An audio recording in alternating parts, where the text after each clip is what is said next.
Philip to Evelyn, 15 January 1945. Dearest Chippy, last night after I finished writing to you, I walked down to the mess hall with Klein for supper. I don't usually eat supper, but when someone told me hot dogs were on the menu, I couldn't resist. Dragon Seed, which I had seen a long time ago in London, was the feature at the Base Theatre today. So instead of taking in a matinee, I came here to start this. Managed to get a letter off to Dot last night.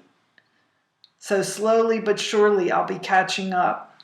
The only trouble is, once I start a letter to you, honey, I hardly have time to write to anyone else. However, tomorrow is another day. The new Russian offensive, which Moscow claims will not stop before it reaches Berlin, and the elimination of Rundstedt's salient is big news in the papers today, and everyone is more or less excited with the way things are going.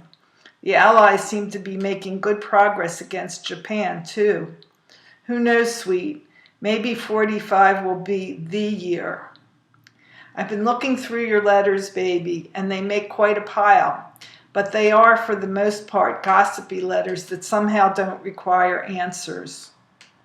Your Christmas letter, though, was nice and long, and I enjoyed reading about the various gifts everyone received, especially about Adele's stocking. Wish I could have been there to see how she reacted. I think you handled it all very nicely, Ev, even to convincing the pumpkin that there is a Santa Claus. Don't ever make the mistake of telling her there isn't. She'll find that out for herself all too soon. It just struck me that you are, in all likelihood, in New York at this moment. It certainly is a nice gesture on your part to make the trip at this time, and I'm sure everyone you visit will be delighted to see you, especially Jackie. I do hope you find him well recovered from his operation, and that the Gutkins have gotten over the first shock of their grief. Need I tell you how much I would have liked to go along with you, darling? There are a couple of specific questions in your letters which I will not risk your ire by ignoring. Eddie, when you visited him, evidently gave you the impression that I was fat. You want to know? So I'm telling you. When I saw Eddie, I weighed exactly 182 pounds, which, if you remember, is just about what I weighed when you saw me last. Recently, the last time I was in London, when I spent the night at the Turkish baths after leaving Harry W., I tipped the beam at 148. Since then, I think I have dropped a few more pounds. So after all is said and done, and in spite of the impression Eddie got, I am, if anything, thinner than you knew me. Two things may be responsible for Ed's impression. One, my face may be a bit fuller. Two, my clothes are very ill-fitting. But never fear, baby, I dislike being fat just as heartily as you do. And if I do come home looking too heavy for your taste, I'll join up at the Broadwood immediately and get rid of the excess by swimming and playing a lot of handball.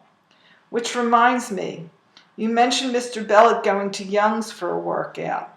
I understand they have a swell layout, including some nifty handball courts, so I'll join up there instead if I find it to my liking.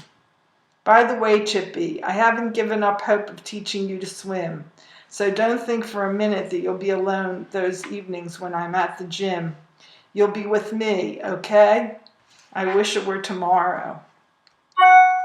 I'm returning the picture of Lenny and Lee and question mark as you requested, Ev.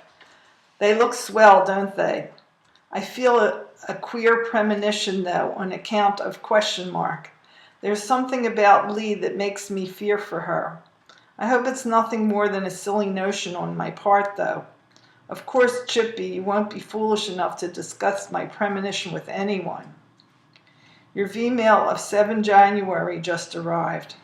It was Sunday, and the pumpkin reminded you to put on her yashes, 'cause it had snowed during the night. It informed me that Yale and Shirley are expecting too. Now that is news. Seems like the next generation will be all of an age, at least in our family.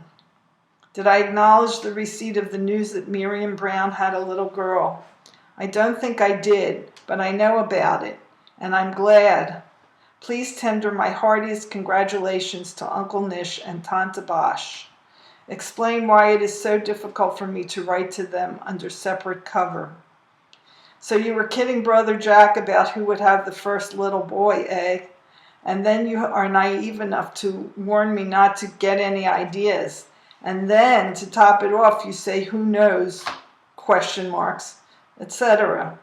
Lady, you want to know what I think? No, well, I'll tell you anyway. You don't know your own mind on the burning question to have or not to have. Furthermore, dearest one, I am not thanking you for continually teasing me about it. It means far too much to me to kid about it with equanimity. Well, baby, I'm just about rid out for the time being, so I'll sign off now with a big kiss and hug for you and my beloved pumpkin and all. I adore you, Chippy. Devotedly, your Phil.